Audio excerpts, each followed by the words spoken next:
नमस्कार मित्रों, आशा है आप पढ़ाई में व्यस्त होंगे और स्वस्थ होंगे। इसलिए अब ये इस वीडियो के पूर्व के वीडियो में हम लोगों ने देखा है 120 प्रश्नों को, और अब इस 120 प्रश्नों के आगे के प्रश्नों को देखेंगे। चलिए बिना विलंब किए शुरू करते हैं, क्योंकि परीक्षा की तिथियां घोषित हो चुके हैं और परीक्षा करीब आ रही हैं। परीक्षा के दिन नज़दीक आते जा रहे हैं और तैयारी में तीव्रता जरूरी है। तो चलिए बिना विलंब किए शुरू करते हैं। देवनागरी लिपि में कुल कितने वर्ण हैं? 50, 52, 60, 57। तो 52 वर्ण। देवनागरी लिपि के वर्ण ध्वनि नहीं है, दंतोष्ठ, दंत, कंठोष्ठ, ग्रीवा ध्वनि। तो इसका उत्तर घ सही हो जाएगा, ग्रीवा ध्वनि। अगला प्रश्न, प्रथम राजभाषा आयोग के अध्यक्ष कौन थे? BS कृपालंकार, BG Kher, Mahatma Gandhi, GB Pant. तो इसका उत्तर ख सही हो जाएगा, BG खेर। हिंदुस्तानी प्रचार सभा के अध्यक्षा थे इंदिरा गांधी, महादेवी वर्मा, पैरी-नाहन, विजय लक्ष्मी। तो इसका ग उत्तर सही हो जाएगा, पैरी-नाहन। भाषा वैज्ञानिक दृष्टि से हिंदी के अंतर्गत कितनी उपभाषाएं एवं बोलियां हैं? 4 उपभाषाएं एवं 17 बोलियां, 5 उपभाषा एवं 18 बोलियां, 5 उपभाषा एवं 8 बोलियां, 3 उपभाषा एवं 8 बोलियां। तो इसका उत्तर ख सही हो जाएगा, 5 उपभाषा एवं 18 बोलियां। अगला प्रश्न, असंगत बताइए। असंगत बताओ। असंगत बताना है, संगत नहीं बताना है। मालवी का केंद्र इंदौर और उज्जैन है, ये संगत है। ब्रज भाषा का केंद्र दिल्ली है। ब्रज भाषा का केंद्र दिल्ली न हो करके ब्रज भाषा का केंद्र मथुरा वृंदावन है। भोजपुरी का क्षेत्र आजमगढ़ है, ये भी संगत है। और खड़ी बोली का केंद्र मेरठ और बिजनौर है, ये भी संगत है। तो इस तरह से अगर देखा जाए तो असंगत केवल खा है, तो यही खा उत्तर सही हो जाएगा। ब्रजभाषा का केंद्र दिल्ली है, जो दिया गया है। अगला प्रश्न, असत्य बताइए। असत्य बताना है, सत्य नहीं बताना है। बुंदेली का क्षेत्र झांसी है, ये भी सत्य है। छत्तीसगढ़ी बिलासपुर दुर्ग की बोली है, ये भी सत्य है। विद्यापति भोजपुरी के कवि हैं। हरियाणवी का एक नाम वांगरू है, तो ये भी सत्य है। अगर असत्य देखा जाए तो ये विद्यापति भोजपुरी के कवि हैं, ये जबकि विद्यापति भोजपुरी के नहीं, ये विद्यापति भोजपुरी के कवि न होकर के ये अवहट्ट के, संस्कृत के और मैथिल के कवि हैं। अगला प्रश्न, भारोपीय भाषा परिवार को दूसरा नाम इंडो जर्मनिक दिया? मैक्स मुलर ने, धीरेन्द्र वर्मा ने, श्याम सुंदर दास ने, यासपर्न ने। तो इसका का उत्तर सही हो जाएगा, मैक्स मुलर ने। भारोपीय भाषा परिवार के 2 वर्ग केतुम और शतम के जन्मदाता हैं आशकोली, मार्स, भोलानाथ तिवारी, पपुई। तो इसका का उत्तर सही हो जाएगा, आशकोली। असंगत बताइए। मारवाड़ी, छत्तीसगढ़ी, भोजपुरी, मैथिली, अवधी, बघेली, ब्रज भाषा, खड़ी बोली। तो इसमें जो है अगर देखा जाए तो जो असंगत है सभी संगत हैं, केवल एक का असंगत है। मारवाड़ी छत्तीसगढ़ी की बोली ना होकर के ये अवधी, बघेली और छत्तीसगढ़ी पूर्वी हिंदी के भाषाएं हैं। और भोजपुरी, मैथिली, मगही ये जो है बिहारी हिंदी है। और ब्रज भाषा, खड़ी बोली ये सभी जो है पश्चिमी हिंदी की बोलियां हैं। अगला प्रश्न है, हिंदी का एक रूप क्या नहीं है? कोंकणी, रेखता, हिंदुस्तानी, उर्दू। तो इसमें का सही हो जाएगा, कोंकणी। यही कोंकणी हिंदी का रूप नहीं है। अगला प्रश्न, सत्तम और केतुम किस संख्या के वाचक हैं? 700, सही, 100, 70।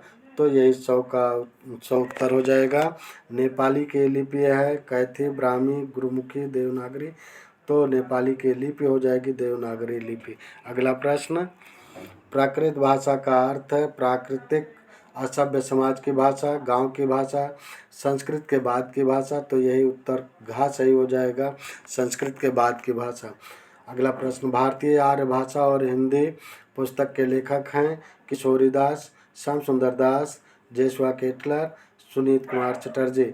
तो 135 का उत्तर घ सही हो जाएगा, सुनीत कुमार चटर्जी। अगला प्रश्न, बाराई सुल्तानपुर किस बोली के अंतर्गत आते हैं?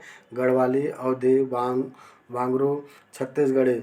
तो अवधि के अंतर्गत बोली जाने वाली, देखिए बाराय सुल्तानपुरी में बोली जाने वाली जो बोली है वो अवधि है। तो खा सही हो जाएगा। डिंगल भाषा का अर्थ है ब्रज भाषा, असाहित्यिक भाषा, अपभ्रंश के योग से बनी शुद्ध राजस्थानी भाषा, मिश्रित अपभ्रंश। तो इसका उत्तर गा सही हो जाएगा, अपभ्रंश के योग से बनी शुद्ध राजस्थानी। अगला प्रश्न, असत्य कथन है, इसमें सत्य नहीं असत्य बताना है। भाषा विचार विनिमय के प्रमुख साधन है, ये भी सत्य है। भाषा व्याकरणबद्ध होती है, ये भी सत्य है। भाषा समाज निरपेक्ष होती है, यही निरपेक्ष जो दे दिया गया है, इसीलिए असत्य है। भाषा एक सामाजिक क्रिया है, ये भी सत्य है। तो 138 का उत्तर गा सही हो जाएगा। भाषा समाज निरपेक्ष होती है, क्योंकि असत्य बताना है। नागरी लिपि को दक्षिण में क्या कहा जाता है? नागर, दक्षिण नागर, नंदी नागर, पर्वत नागर। तो इसका उत्तर गा सही हो जाएगा, नंदी नागरी। अगला प्रश्न, ब्राह्मी लिपि का भारत में प्रचलन कब हुआ, कब था? ईसा के जन्म से 100 वर्ष बाद तक, ईसा पूर्व द्वितीय सदी के प्रथम सदी तक, ईसा पूर्व 5वीं शताब्दी से 350 वर्ष बाद तक, ईसा प्रथम से 600 वर्ष बाद तक।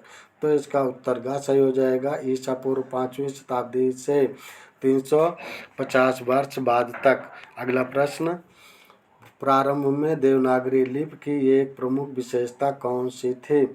इसे खरोष्ठी लिपि कहते हैं। इसके वर्णों पर सिरोरेखा नहीं लगती थी। नागर से उत्पत्ति, एक ध्वनि के लिए एक वर्ण। तो इसकी प्रमुख विशेषता हो जाएगी खा, इसके वर्णों पर सिरोरेखा नहीं लगती थी। पाल को कहा जाता है रोमन, फारसी, उर्दू, प्रथम प्राकृत। तो यही घा सही हो जाएगा, प्रथम प्राकृत। गलत जोड़े को छाटिए।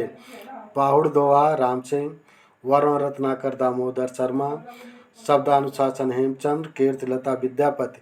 तो इसमें यही खा गलत जोड़ा है। वर्ण रत्नाकर के रचनाकार ज्योतेश्वर ठाकुर हैं और दामोदर शर्मा के प्रमुख रचना है उक्त व्यक्ति प्रकरण।